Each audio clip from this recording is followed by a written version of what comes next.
for joining us on our Thursday animal welfare call. Many of you are joining us for the first time. I want to thank the Best Friends Animal Society, Audrey and Angela, for putting together this great panel on our monthly animal welfare calls that we have here on Thursdays. I think it's always the third Thursday of the month. Many of you, as I said, are new. For those of you who don't know me, I'm Stacy LeBaron. I'm the host of the Community Cats podcast. So I'm all about community cats. But today we are going to be talking about looking into the future and lessons learned from shelters that have already implemented new life-saving sheltering practices. And we're offering a look through the eyes of animal welfare professionals in the Northeast. So for folks that are from outside of the Northeast joining us today, welcome, a warm welcome from all of us. And we're really eager and happy to share our experiences with others, and also to learn about some of the challenges that are going on in other parts of the country. So just a little bit of housekeeping before we dive right into some of the questions that you shared with us ahead of time. And we'll be asking the panelists, and we'll do some introductions, but housekeeping. So there is a Q&A section in the Zoom webinar here. So you can put your questions in that Q&A section. And I believe the folks at Best Friends will be keeping a watch on that. And we will try and allow some time for Q&A at the end of the session. So we'll be going until about 12:45 or so with some of the pre-submitted questions, and then we'll have a little bit of time for some extra follow-up. We also do have some word definitions that were posted in the chat, just trying to help ensure that people are talking the same language. Folks up in New England sometimes use different words for different things. And so just trying to make sure that we all have an understanding about what TNR, TNVR, various other components, managed intake, what those things should mean for all of us the same level. So just wanted to bring that to your attention over in the chat. I'd like to introduce our panelists for today. We have Carmine DiCenzo, who's the Executive Director of Dakin Humane Society out of Springfield, Massachusetts. And he is the gentleman there with the beard. And then we have Emily Curlow, Director of Operations at the Monadnock Humane Society, which is in New Hampshire. She can just wave and say hello to everybody. And we have Jessica Daniel, Executive Director of Homeward Bound in Middlebury, Vermont. And we have Katie Kozakowski, who is our Animal Control Officer in Andover, Massachusetts. And she's got the uniform on, so you can always see her dressed up in I have my Community Cats podcast shirt on, so so anyway, so this is our panel today, and we have probably about 5 or 6 different topics that we are going to address.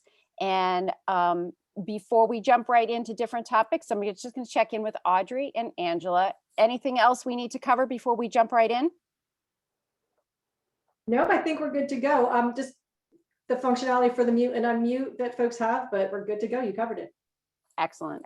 Yeah, so just so folks do know that when you are in on the webinar, you are muted. That's because we have quite a large group of folks out there. And so we're just keeping everybody quiet and that kind of thing. So just wanted to, I think, Audrey, you have some of the chat questions covered there about folks being able to see the chat. So just pointing that out so she can stay on that. So I want to thank again the folks at Best Friends for being the behind the scenes architects of this event today. So it's great. I feel like I'm like doing a play or something, and like, you know, they're pulling the ropes behind us here. So anyway, so one of the first topics that came up in the questions that were submitted, is talking about managed intake and open adoptions and pet retention, and just trying to talk about, how do you transform your organization going from some of the open admission to a managed intake environment, and how different is that from your day-to-day operations? And I know, Carmine, you had a couple of thoughts around this topic, and then we swing over to Jessica and see who else in the room want to comment on that. Yeah, sure. I think I'll talk about, managed intake at first, and as kind of in the area of when you talk about being open admission. I think, those things aren't mutually exclusive. You can be open admission and still do managed intake by trying to schedule those intakes. So I've been working in animal welfare since '96, and I worked in the, I worked through just taking any animal whenever they came to your door all the time. And, I have to admit, years and years ago, I would have thought, wow, I can't ask people to make appointments because they just will leave the animals, or they'll do all these awful things that were happening in my brain, but not happening like in reality. But then, once we started to add like surrender by appointment, it actually helped so much because you could plan your day better. It was actually better serving the animals and people. You give more attention to the folks and learn more about the animals as they came in. And one of the things I find when we talk about managed intake with people is people assume it's like an all or nothing system. So if you're doing appointments, that does not mean that if an emergency comes to your door or a situation lends itself, that you wouldn't take those animals in. So I'm not gonna, someone that calls me and says my dog is attacking my family and I can't keep him here, I'm not gonna say like, oh, I'll book you in 2 weeks. Like, that would be like, okay, get here now. Or if they're at our door saying that with the sick or injured animal, or if it is a situation. But if you start to at least set the expectation for your community that the way we operate here is by appointment. So if you have an animal that needs to come in, the best way for that animal to come into us would be by appointment. Do you think of that as sort of a different way of approaching a triage system? It essentially is, right? So you're going to talk about appointments. So again, when you're talking about appointments, right, you're going to put that out there in the public. So your social media, your website will say like intake is by appointment, but yet you are going to write triage when you get those calls or those situations. You're going to have to make judgments on like, this is an animal that actually does need to come in sooner. Or again, someone comes to your door, you can talk to them about appointment that like, hey, our shelter's really full right now. Would it be possible to get, come here in a week or 2 weeks?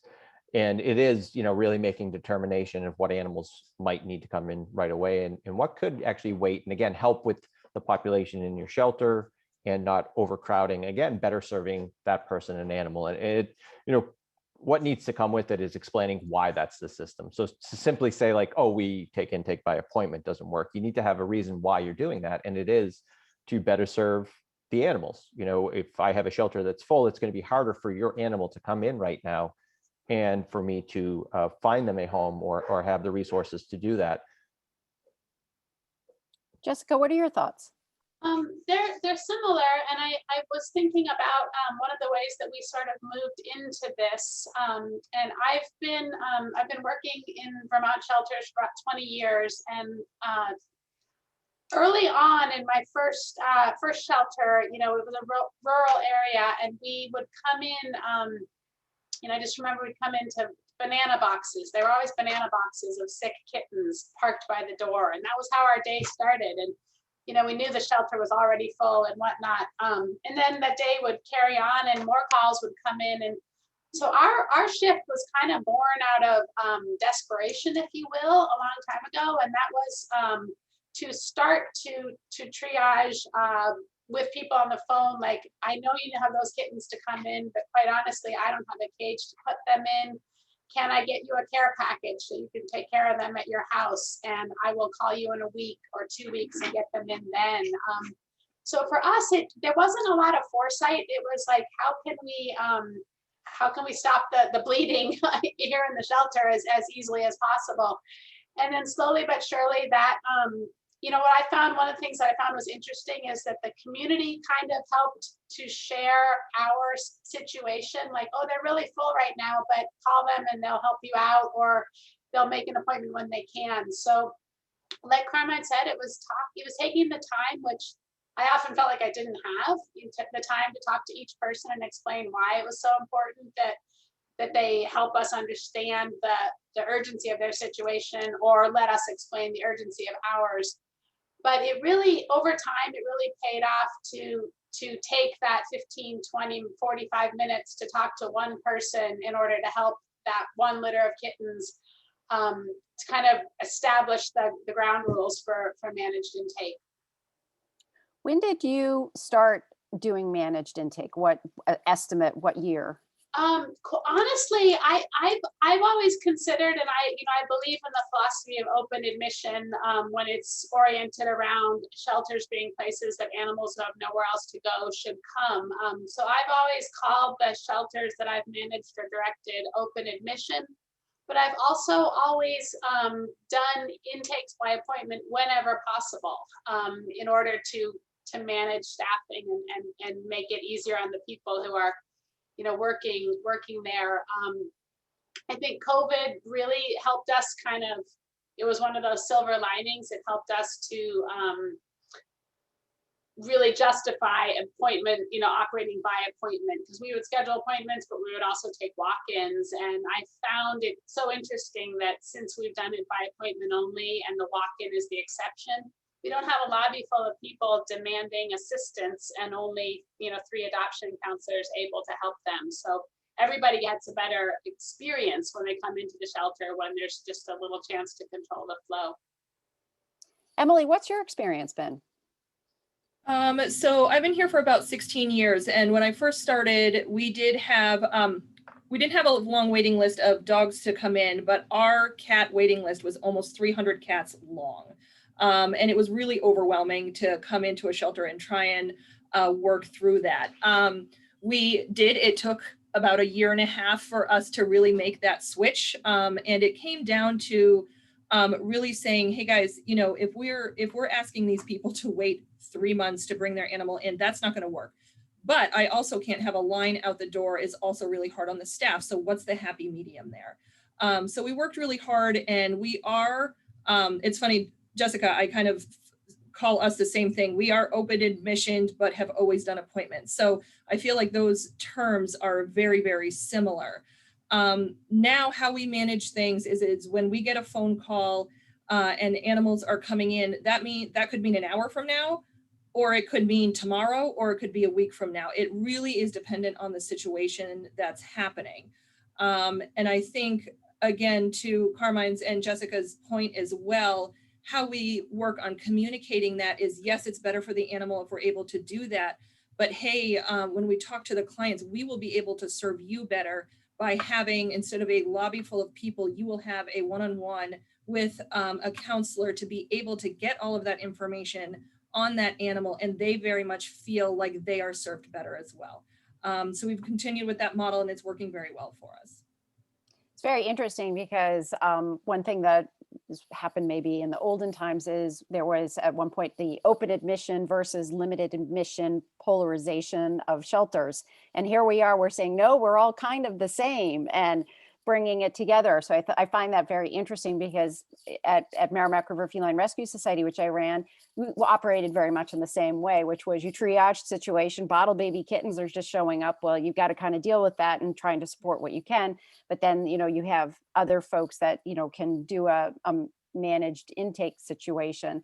And so here we are, we're saying, we're actually together, where, 20 odd years ago, we might've been like, oh, well, they do that way and we do it this way. And so, limited admission, they don't take those kinds of cats or that kind of thing. And so I think that it helped maybe to bring us together in a more collaborative way to be able to understand and work together. So when one organization is labeled as one thing, it might not necessarily be the whole story. We might want to find out more about that organization, because, I could say, oh, well, they're definitely an open admission shelter. I could say that Dakin, open admission shelter, but in reality, they're not. And I don't know that. So, just trying to dig deeper and find out what's actually really being done at an organization, at a partnering organization, is really very helpful in understanding, how you can work together and do things from that standpoint. Before we move on to another topic, do folks have any other comments about sort of the adoption process, open adoptions, anything that you want to share on that topic? I would share just another story about intake, and it came to my mind when you were talking about collaboration. These were back in the days where there were kittens coming out of our ears, and I remember thinking, what on earth, how am I gonna deal with this, and ended up calling the director of another shelter, couple, I don't know, hour and a half away, 60 miles away, saying, I've got a room full of adoptable kittens. Could you possibly take some of them so that I can help these people whose, you know, my phone's ringing off the wall. I'd never tried it before. It had never occurred to me to just reach out to another shelter and say, hey, I've got these. And lo and behold, they sent a driver down that afternoon, that evening. We all stayed late. Those kittens left, and I was able to help the next morning. So it was just, again, I mean, it's kind of all flying by the seat of your pants, but you try to solve a problem that's right in front of you, and I found a way. I was like, hey, we could do this on a regular basis, and it just opened up everything, as well as helped connect us with a shelter that was pretty far away geographically.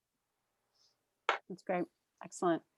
I have some thoughts on, oh, sorry, I have some thoughts on open adoption. I think, you know, that's a really important topic because I feel like there's a misconception of what open adoption means. I think folks believe that open adoption means you don't do anything, just anyone that walks in the door gets whatever animal they point to, and you just walk out the door and make it quick. And really what it's, I mean, I guess at its essence, it's about removing the barriers that keep animals out of home. So when you think about, like, are we making it difficult for people to take animals from us, or are we actually, you know, trying to remove barriers that separate a person and an animal getting into that home and helping them find a good match that'll be successful and work? And, you know, we have a philosophy at Dakin is that people, when they're given, you know, treated kindly and given resources, they will do what's best for animals. So that's how we try to approach each adoption. Is we're going to work with you to talk about, you know, what the situation is with this animal and what your situation is, and how is that a match. And the way we try to do that is not to have like really strict rules of, like, if you don't have a fenced yard, if you live in an apartment, if you haven't, you know, if your animal's not up to date, all those things aren't going to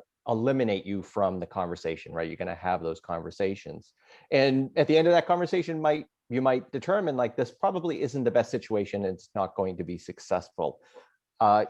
You know, there was, when we had more animals in our shelter in New England, I'll be honest, it was easier in a way to do open adoptions because oftentimes we had our challenging animals. And if that wasn't a good match, we'd be like, but hey, look at these other 10, 15, 20 cats that might actually be better. Now that we're seeing a increase in animals with behavioral and medical challenges and fewer of the quote unquote, like, ready to go home animals, it's a little harder to do open adoptions because what we no longer have is that, like, hey, look at all this, like, this giant wall of easily adoptable animals. With that said, though, the philosophy still is, though, you know, how do you remove those barriers? How do you help people into homes? And I know that, you know, animal welfare folks, we, you know, and I'll raise my hand as one of those, we're judgmental folks with strong opinions. I love to see a group of animal welfare people together. Like, you get 10 people from animal welfare, even from the same shelter in a room, and they're not going to agree on the best way to take care of a dog or cat. They're going to be like, oh, you feed your dog this, or what do you mean you use that kind of leash? And we, you know, so, you know, we're really judgmental, and we need to, like, let go of that and realize, like, there's a spectrum of how to care for animals. There's not good and bad. There's different ways, and, you know, what is best for that animal. And honestly, what's best for that animal is to be out of a shelter or a foster home and then to be in a home that they're living in. So that's my Emily, do you have anything? I have a comment, but I don't want to jump in. I tend to be a fast talker and interrupt people. So yeah, just real quick, I think we're very similar to what Carmen does as well. I mean, we don't even call it an application. We call it an adoption consultation survey. And it has the person's contact information, and we ask them 2 questions. Those questions are, what are you looking for in a pet? And tell us a little bit about your household. That's it. And then what that does is that then opens up, and we have a long section for our staff to be able to then talk to these people and take notes. We are definitely in the same boat as Dakin, as we are seeing more and more pretty significant behavior issues coming in. And yes, we are not necessarily having every pet go into any home that walks in. They are going to need some specific homes.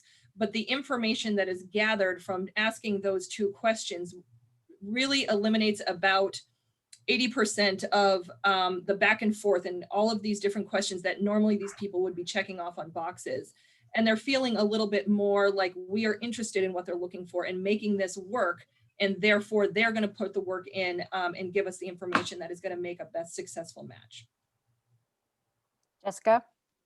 I was going to say that one of the ways too that we try to look at it here is that sometimes, let's just face it, sometimes there isn't the best match or the perfect match, but there is a match. There's an animal living in a cage and there's a person who wants a pet. So we try to look at it to say, like, we try to see our role as bridging that, and how many things can we give that family in order to get to where they need to be the close to perfect home for that pet. So if is it an indoor outdoor issue? Do they need education about indoor cats, or do they need to be shown that leash walking works for cats, or that catios can be built?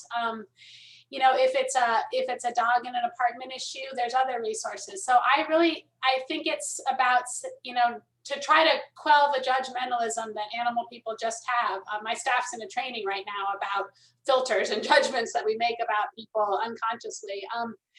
We try to say, like, okay, yes, it's not perfect, but our job is not to say it's not perfect. Our job is to try to make it as good as it can be. Great. It's a spectrum idea, yeah. I just want to switch to a new topic of community field services. So a lot has changed in the last year and a half with regards to sheltering and progressive sheltering and that kind of thought process. And I wanted to reach out to Katie to find out sort of, what's been happening for her over the last year, as well as sort of what's the role with regards to animal control and this sort of community-centric focus, and shelters are pushing out and doing more in the community, but that also overlays with some of the work that you're doing. And what are the pressures or the positive things that you're feeling in that environment? I definitely think there's a lot of positive stuff coming out of this. With COVID, obviously, like, a lot of animals are getting adopted out. It seems like every single person in all of my town has a dog now. So it definitely makes my job not harder, just busier, just because there are more people out with their pets. There are more dogs around. There are more dogs getting loose just because there are more dogs in general. But the shelters have been, like, the shelters near me that I work with regularly have been extremely helpful, especially with like food pantries and offering assistance to people who may have lost their job during the pandemic. We do have a shelter nearby that will offer like low cost medical care if it's an absolute emergency. In Massachusetts, we're very lucky that we have the Department of Agriculture. There's a subsection of it called the Mass Animal Fund, and they get money from people who donate for their taxes. So that gives us the ability gives animal controls the ability to apply for applications to have animals spayed and neutered at a lower cost. And there's shelters around here and other animal hospitals that'll accept those vouchers, which just means anybody who is eligible for it, if they've lost their job or they're low income or some type of situation where they need help, they'll be offered a certificate. They then go to one of those nearby shelters or animal hospitals, and they're able to get their pet spayed or neutered for free. And in that too, it also helps with vaccinations. But unfortunately, with COVID, with assistance with vaccines and whatnot, it's been a little bit harder just because they don't want to do a lot of stuff in the community to get large groups of people together. But the shelter that's nearby me usually will do like very large vaccine clinics, just one town over from me. And our town's kind of not just dealing with specifically Andover people and Andover dogs, and dealing with every single town that's touching me. So it's really helpful because those dogs that are coming into our community, those cats that are coming into our community, can be vaccinated either for free or for a low cost, because they do offer all of these different programs to help make sure that pets are getting the vaccinations that they need. And again, I think I said they offer a food pantry to help people who just couldn't afford food or anything for their pets during it as well. We actually were very lucky that Chewy.com had donated a whole bunch of money to a nearby shelter, and they were having people come in, like animal control officers come in and just grab a bunch of supplies. We opened a little mini food pantry where we were able to put dog food there too, and pet supplies as well. So anything that people needed, even from like dog beds to flea and tick treatment to wet, dry food, kitty litter, they were able to get for free because we did have that help with a shelter nearby that was offering those things to us too. Yeah, that's a great program. That was it was a Chewy's Through the Greater Good donation that went to that. And I'm part of a group called the Pet Food Task Force, and which has partnered with it was the MSPCA who received that big shipment. It's a great resource and great opportunity to get food distributed out, as well as supplies and those Chewy's deliveries. You get a mixed bag, and so you get a Yeah. variety of different things. Yeah, there was everything, everything. Yeah. Yeah. One interesting thing I'll mention for the folks that aren't familiar with the Mass Animal Fund too, is that in order for folks to get their voucher, they do have to get it either through a provider or, more importantly, through the animal control officer, which I thought was very interesting when they designed that program, because it was making the community really touch base with the animal control officer sort of on a positive issue, I guess, rather than saying, oh, a complaint issue where somebody's complaining about my dog barking or something. And do you feel that that design has really helped you play a sort of a different role in the community? I do, for sure. Yeah. I mean, I definitely get a lot of complaints and negative feedback from people because of issues and stuff like that. So it is really nice to be able to talk to somebody and help them and see me as more than just a dog catcher or enforcement or something like that. It's somebody that can help them get what they need and help them get what their pet needs. So I've never had a bad interaction with that before, so I like it. I think they do too. Would you have any recommendations of another animal control officer in a different community? Of like, are there changes or thoughts of what they could do to become more involved in the community, or working together with a shelter? I mean, how would you introduce yourself to a shelter to sort of collaborate and partner? So I think like the best way for me to first get out in the community is for me to I do educational events and stuff. Like, I just moved to this town that I'm currently in, but my other towns I have held education events for people to come in and usually have somebody volunteer to give some type of presentation, which gives a positive interaction with me again. As for like getting to know your community or your like area shelters and whatnot, I thankfully used to work for the shelter, the MSPCA right by here, so I know them already. But like, I also know people through that shelter, like Lowell Humane Society. I'll foster for both of them. With the MSPCA, I volunteer to do events with them too. So like their vaccine clinics, that like volunteering is the biggest thing I feel like an animal control officer can do, because it really shows other organizations that you do really care about what you do, and they trust you, I think, a little bit better because they actually see you do it, like working with them. And if they know you can do it, they're gonna obviously trust you a little bit more with that too. So I would say if you have time, volunteer. That's great. I want to touch base a little bit on Safetynet Programs. And we had a bit of a conversation earlier this week. And Emily, you had mentioned that you've gotten involved with Red Rover. Can you share your experiences with that organization and what you've done with them? Absolutely.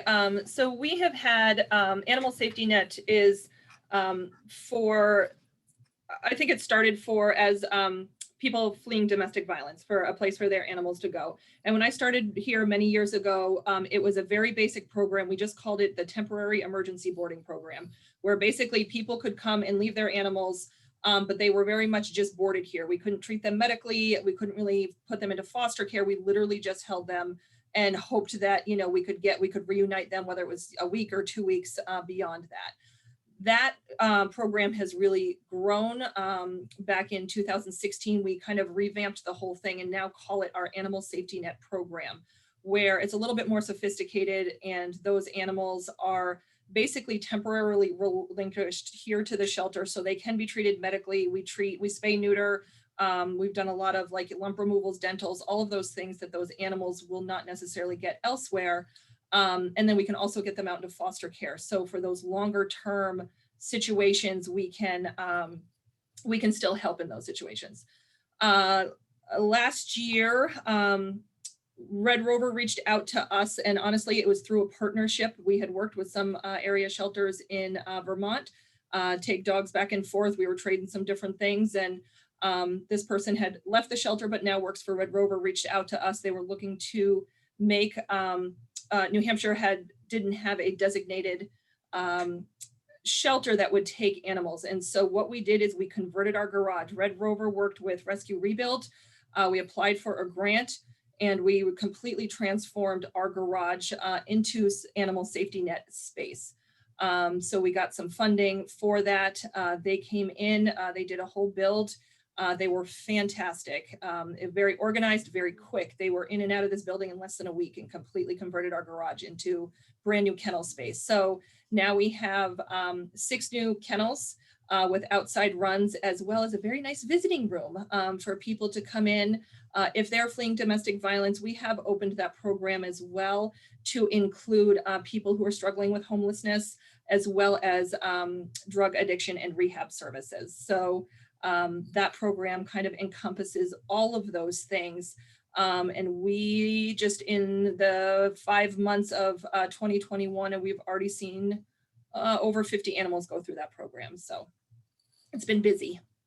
Wow. Wow. That's amazing. Very impressive. And I'm assuming you must be very well connected with other social service organizations in the state too, because I know that in Massachusetts, there's some domestic violence organizations that actually provide for pets. And so the question is, do you do that at the animal shelter level, or do you partner with a domestic violence organization and just help them have those services there? Right. So yeah, so we do work with a lot of human services organizations, just because, you know, our staff we're the experts in animals, and we do a lot of, let's face it, we all do a lot of social work as well with people too. But the goal is for us as the animal experts to take care of the animals, and those other professionals to be able to take care of the people. So we definitely couldn't do, I would say, half of the programs that we service without human service organizations.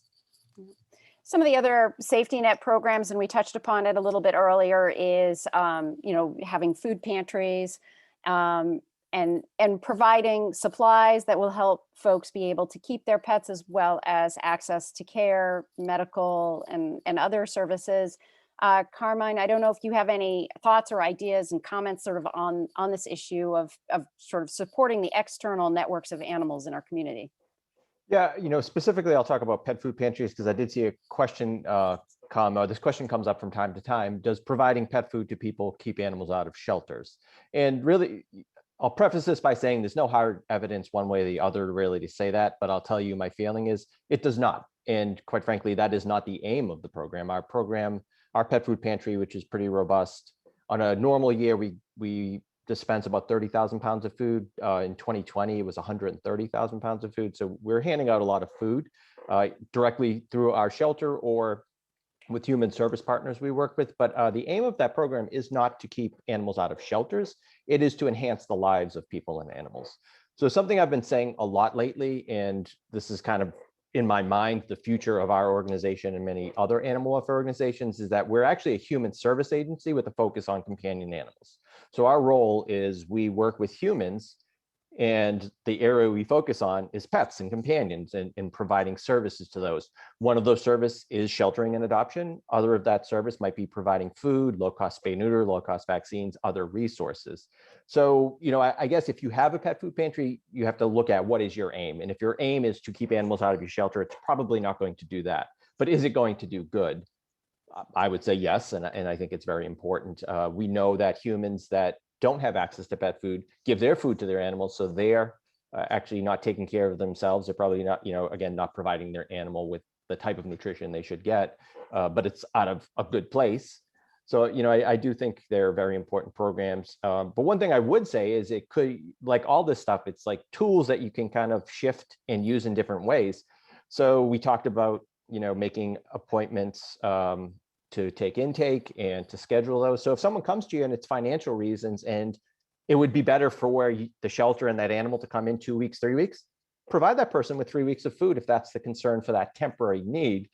If you have access to that food, say like, hey, if I gave you a bag of food, would it be easier for you to keep that animal in its home for a couple of weeks, and then our shelter will be able to accept them in. So, again, there's no like perfect way to use all these things, but the more tools you have, the more you can fit them to your organization and to the way you operate. And the more tools we have, the more we can do. Jessica? I would add a thought about pet food pantries, because we started doing it one way and then we switched, and now we're doing it both ways. And so I just wanted to share that story. At first, when we opened up our pet food pantry, we just put food on our porch, quite literally. We had a big rolling cart and we put surplus donations on the cart, and it disappeared fast, no question about it. We would notice over time, and this was a period of probably about 3 to 6 months, that it was disappearing fast, but there weren't a lot of people taking it. It was often repeat customers. And so we began to worry that we weren't getting it distributed as widely as we wanted.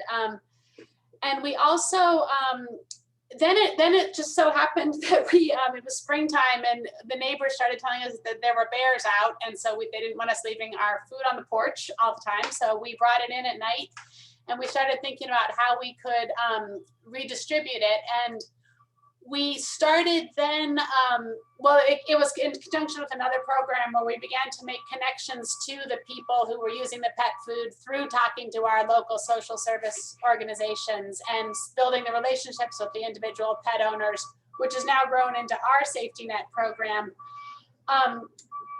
And that's been helpful because we've been able to, sorry, the pet food is here, speaking of, that's what that air gas is. We've been able to work with people in more ways than just giving them the food. Do they need spay neuter? Do they need flea tick? Do they need spay neuter? Whatever it is.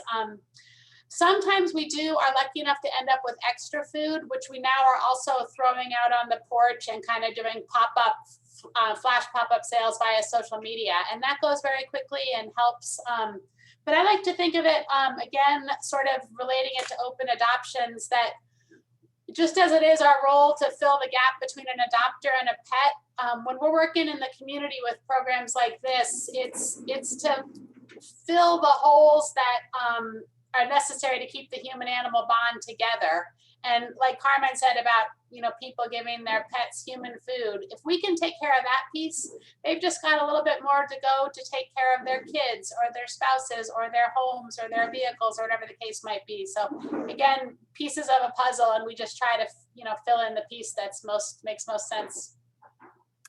Yeah, I agree with that. And one thing when we started the Pet Food Task Force back in March of 2020, the one thing that I thought of was, reducing levels of anxiety, because, we're all very anxious going into that period of time. And the last thing you want people to do is worry about getting food for their pets, because there's just so many other things on the long list of items to be worried about: job security, health, family. So if we can just take this one little item off the list, and folks don't have to worry about whether they can buy the food for their pets, or even if they're sick and they are run out of food, there are even some systems in place to be able to get them food if they're homebound and that kind of thing. So it's just, it seems like a small thing, but it can be just a big thing, so people can believe that there are folks out there who are interested in helping and doing what they can. So I think that's one of the takeaways from this whole COVID stuff has been, I think, a greater support of using pet food as a way to develop relationships, as you were just saying, Jessica. So, I wanted to also touch a bit upon, we have a few more minutes before we enter into the Q&A, community cats. And so, Katie, I don't know, as an animal control officer, if you want to address the issue. A lot of people get faced with, I've certainly for years have been faced with, well, I got the cat in my backyard, I want to get rid of it. You as animal control officer, you're paid by the municipality, you're paid to deal with these things, right? And so, how do we shift the mindset of the community around community cats and trap, neuter, return? So in my towns, I've been, I guess, really lucky that there's a lot of people that want to help out with that kind of stuff too. I'll also say there are animal control officers in Massachusetts that'll tell you that they don't work with cats. Like, they strictly just work with dogs. They don't work with wildlife. They don't work with cats. So it kind of all depends on the town that you're working in for an animal control officer.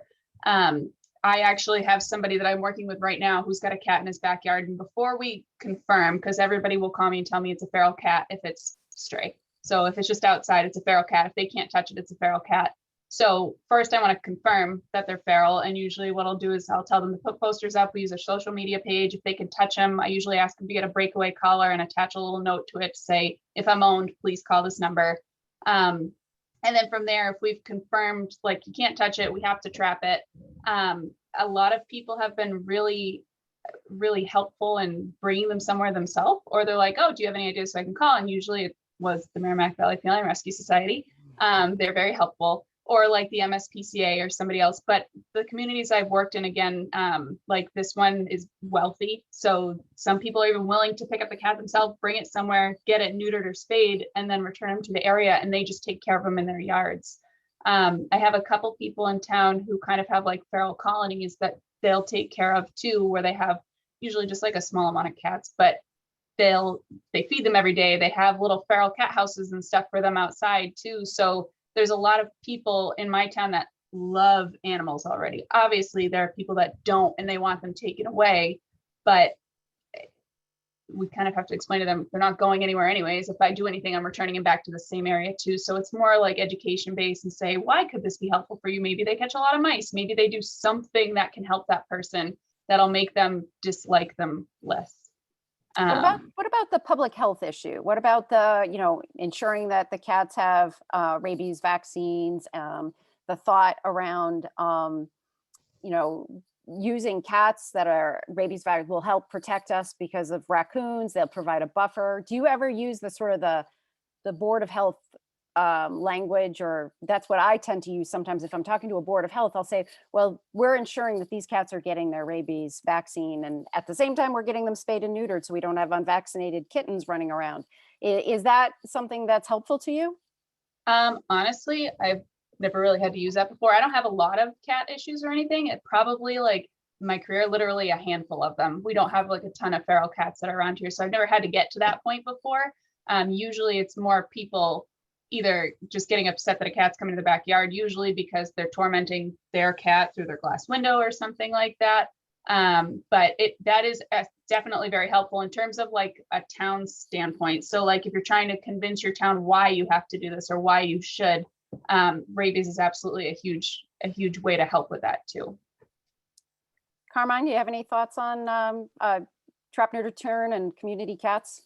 I do, yeah. But I'm going to take a couple left turns and then I promise I'll get there. Just a quick left turn.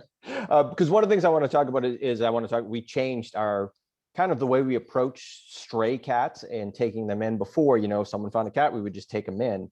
And we've kind of shifted to realizing that the vast majority of those cats, the friendly, healthy, stray cats, were someone's cat that are just basically being stolen from where they live into our shelter. And this is where I'm taking a few left turns. I want to give a huge shout out to Lowell Humane Society here in Massachusetts. They had a lot of good resources on, like, if you find this cat, you should do this, and helping us learn how to coach our community on where that should go. And the reason, so they were great and it was helpful, but the point I want to make about that is collaboration is probably the most important tool in animal welfare. If there's something Dakin does well and people say, hey, I love that you did, we probably stole it from someone. Like, and I don't say, stole, but we talked to someone else that was doing it and learned how to do it ourselves. So yeah, anything we're doing well, it's because we talked to many other people in the field, listened to best practices. So those are my left turns. But back to community cats. So something that we're doing more of now is we actually have a kitten street team that is actively going out to trap and spay neuter. Prior to setting that up last year, our large involvement when TNR was really folks would find cats and kittens at colonies. Our spay neuter clinic would be able to spay them and return them, and the kittens would end up in the adoption program. But folks in the community would bring us like one feral kitten they found under a porch somewhere, and we know there's dozens, maybe, or more where that came from. But that's before where it ended. Now we have a team of volunteers that will call that person, follow up, go visit the site. And really the aim is to lock down those colonies, right? So as those animals come in, as we get those calls, being able to be more active and know, because in our community currently, feral cats are probably the cats that need us the most. Quite frankly, our adoption program, cats that are in that are cats that are found outdoors. People don't surrender cats to us anymore that are born in their homes. I started this field with like free to good home box of kittens that no one could offshoot. And now in our community, if you go onto like Craigslist, Facebook, people are charging like $600 for the cats born in their home. And I know that probably blows people's mind in areas that has like an abundance of cats, but that's what's happening. So, the kittens in our shelter are the ones we're actually trapping. And, again, the adults we're spaying, and essentially over 12 weeks, you're going to get spayed, neutered, returned to field to that site. Under that, you're going to go into the adoption program. So it's really good, but it's probably one of the things that when we were overwhelmed with just so many animals in our shelter, I don't know that we would have had, I can definitely say we would not have had the resources to do that. So it feels like a good step forward to be able to take that problem that is pretty massive head on. I'm going to ask you. Sorry, I sidetracked there. No, that's okay. And I will. I'm going to also mention your street team has an awesome video. I don't know if it's up on your website, but I love it, of them doing like this mass trapping with all the traps lined up at the same time, and it's like super cool. And I've posted on Facebook. So if folks want it, they can always email me at the Community Cats Podcast, and I'll make sure I get a link to that like super awesome video. My other question for you and for others who do transport, so if you transport in, you know, cats from other parts of the country, but yet also you realize you have this demand of feral cats in the community, how do you balance the use of those resources? Are you expending resources on the transport side and then sacrificing helping cats, community cats, or are you able to do both? You know, as an organization, if you have to make a choice, which way do you go? Yeah, that's really a great question. And quite frankly, I'll be honest, that's one we struggle with and talk about a lot. You know, I think probably everyone on this call, animal welfare folks, we all have giant hearts and we want to do everything. Something we've been trying to work really hard at in the last couple of years is realizing what our demand and capacity is. So we know the demand is everywhere, but we have to look, what can we do effectively and well? And I'd say when it comes to like transport or free roaming cats, I don't know that there's an exact formula, but if we take in a number of transport cats, certainly we need to divert resources there to be able to. Now, when it works smoothly, like those animals come in, are healthy, pass our state quarantine, health checks go up, it's really quick, but oftentimes, you know, we'll have cases of ringworm or other long-term treatments, and that's where it starts to bottleneck resources. So I think ultimately the answer is I don't have an exact answer. It's like we kind of feel it out and kind of constantly, something we try to practice is what we call it plan, do, check, and adjust, where we plan something, we do it, and then continue to check in. So rather than say like, this is how this program has to work from now to the end of time, it's like just constantly saying like, okay, this is what we wanted to do with our kitten street team. Is it doing that? What do we need to change? And the same with transport. So it's kind of, it's never a finished product. It's always a product for discussion. So I probably think that was a more confusing answer than a helpful one, but that's that's what I do at times. Emily, do you have any thoughts on this issue? I'm not 100% sure what Monadnock does on the transport side and as well as with community cats. So we do a little bit of it all, but we recognize that we can't do it all well. So you're absolutely right. We're in the same boat as Carmine, and we are actually launching into strategic planning actually just in the next couple of months. And I think a large part of our discussions is going to be exactly that. So we have always been very devoted to our community, and community cats will, and community animals that need to come into us always will. So we definitely work transports around the needs of our community first. That being said, we do not have a strong feral community cat program. We have a barn cat program where those ferals who can't stay where they are come in and go into barn homes. We work with individuals that will do, you know, the 1, the 2, the 3, the very small groups of the TNR. We absolutely will do that. But I think it will be interesting to see what the next year or two lead for us. We, I think, have done a really great job working in the shelter and working with feral cats, working with community cats, but now it is time to actually get out into the community and have a better understanding of exactly what those needs are going to be looking like. Jessica, anything else you'd like to share? I was just going to share a technique for trap, neuter, release that was really helpful for us. We don't have a lot of spay neuter providers in the area where our organization is, but we do have, because it's farm country, a lot of feral cats, and we were really struggling with making it accessible to people who were willing to get their cats fixed, because we had to persuade them to bring the cat to us, and then we had to pray, beg, borrow a spay neuter appointment, transport that cat another hour, sometimes more, get it fixed, bring it back to the shelter, get it to the person. And it was really, time consuming logistically and challenging for someone who's, maybe working, they want to help this cat, but they don't have 3.5 days to do it in. So I borrowed from a neighboring shelter the idea of these individual vouchers, which just hadn't occurred to me. I was talking to their TNR coordinator about how they handle it, because we didn't have anything specific. We were running it all through us, and it was just crushing everything. And she shared with me that they just found a few private practice vets who are willing to do ferals. That's been another challenge in our area, is that not all of them are willing to have a feral cat in their building. But we found 2 that were. And so we worked it out such that now the person with the feral can simply call us, we can email them one of these vouchers, and then they make the appointment independently with the vet, who then returns the voucher to us. And it cut the amount of logistics and driving and coordinating in half, if not more, and has made it a lot easier on staff. And I think we've seen more people calling for vouchers. I mean, I know we have, because I've been, our TNR numbers this year and have been way up because of that. So just another idea of reaching out to someone around you and saying, man, this problem is killing me, and my staff they were hating TNR. And so just another idea of reaching out. If you can't solve a problem, somebody's probably already solved it. Right. And capacity, spay neuter capacity is a huge challenge all across the country right now. So really trying to get those appointments where you can get those appointments is in any way, shape, or form. It's, follow the path and try all the different angles that you can. We are at about 12:50 right now. I want to make sure we have time to address a couple of questions from our attendees. I don't know, Audrey, if you are seeing any questions that we need to pose to the panel. We actually have no questions in the chat right now. People have just been listening intently, I think. Excellent. Nothing in the Q&A? I'm not seeing anything in the Q&A.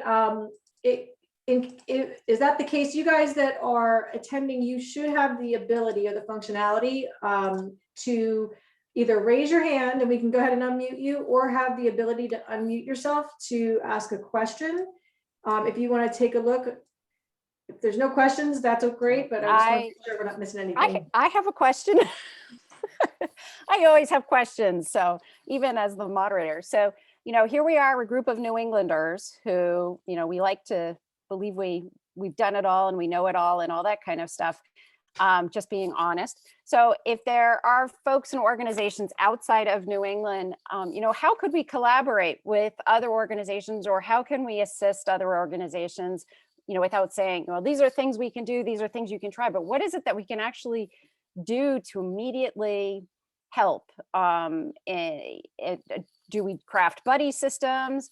Do we ship supplies? I mean, do we have thoughts and ideas about how we can do more than what we're doing right now? I can open it up to anyone, or I can randomly spin the wheel. I mean, I think that's a great question. You have the right people on here. I'm stumping them though. This is really good. I'm gonna go with Katie. You have involvement with the New England Fed and stuff, so maybe you've had some of these conversations at the New England Fed level. I'm not sure. So you mean in terms of like what we can do differently? Is that what you mean? Yeah, in terms of being able to take sort of lessons learned from New England, or just how can we as New England organizations, other than taking in as many cats and dogs as we can from other, what else can we do? What are the things that we can maybe do to help to be supportive? I mean, honestly, like going to conferences and going to meet other people to like learn how they do things. Like New England Fed is mostly New England people coming in anyways. So I haven't been to any of the big conferences, but couple of people have come up to speak have been from the South. Like one of the animal control officers that I'm actually pretty good friends with now, I think he's in DC, he was in Georgia before, and Texas and all these other places too. Just like hearing from him stories and having him tell me how he handles things versus how I handle things. It's just good to know what other people are doing. Like, I don't know if I could ever work in the South versus like just depending on what he says to me or from what he said to me before. But I think just learning how other people handle things and not just thinking you have everything. Like I'm solo here. I'm the only person in my department. And most of the stuff that I learn is from experience or from working with other animal control officers in my area. So I think just like even talking to like different shelter people and stuff like that, like I don't work in a shelter, but talking to different people in different areas of animal welfare, it kind of expands your horizons and gives you new ideas of what you can do. Like, and I mean, I don't know, just some people just get set in their ways, and learning what other people do and what's worked for them has been very helpful for me and has gotten the community to, I think, like animal control a lot more than maybe in the past. That's great. I'm going to bounce around because we have some more questions. So I'm going to make sure we get some of these questions covered in the last 5 minutes. So I'm going to pose this question to Emily. If there are folks, what do you do if people violate the terms of your adoption contract? I think it depends on the level of the violation. So, I mean, if it's something where I am concerned that the animal is in danger, then absolutely, I am going to not only get those people on the phone and have a conversation, but we will go to the residents if there is a safety concern involved. If it is just something that they need some additional resources for, we certainly will provide that. And some of it's just education. And did we miss it on the adoption consultation piece? Did we just not go over that piece? So what kind of conversation can be had? And a lot of those decisions are going to be on how it's received. If they're like, oh, I would love to learn more about this. Great, let's work on this and let's get this figured out. And there are times that that's far and few in between. If you can really get a good sense of your adopter through your adoption consultation process and really make a good connection there, then that is going to make things a lot easier moving forward, and you will have less and so I'm going to switch over to Carmine. We have a question for you. All right. And I think Jessica might want to chime in on this too, but can you talk about taking heartworm positive dogs on transport? So actually, I was just on a call with the Massachusetts Department of Agriculture 2 days ago, so I can actually speak to this. So currently, that is against the state of Massachusetts transport regulations. We are not allowed to do so. But myself and a group of other folks from shelters are actively working them to see if we can get around that. The only way it would be allowable currently under the current regulations would be in an emergency. So if a natural disaster occurs in an area or is about to occur or some other kind of something like that, we would be able to transport animals in that have those conditions, but under no other circumstances currently under Mass law. So there is some legislation that is being put forward by a group here in Massachusetts to maybe change that. And again, we're having active conversations, but at the current state, it would not be allowable. So that's kind of where that ends in Massachusetts. Now that is state to state. But Jessica in Vermont? There are no prohibitions against it in Vermont. Vermont does not have a lot of regulation in general around transport or sheltering. It's kind of the Vermont ethos. Don't tell me what to do. It's carried over to sheltering to a large extent, for better or worse, in different, depending on what area you're talking about. So specifically speaking, if we were to get a list of dogs to be transported up, and 1 or 2 of them were heartworm positive or had started treatment, that doesn't prevent us from taking them. I think earlier in the call we were talking about how because of everybody's collaborative efforts around the country, there are fewer dogs in need of life-saving transport. So the ones that aren't always, quote unquote, adoption ready. So we just kind of consider it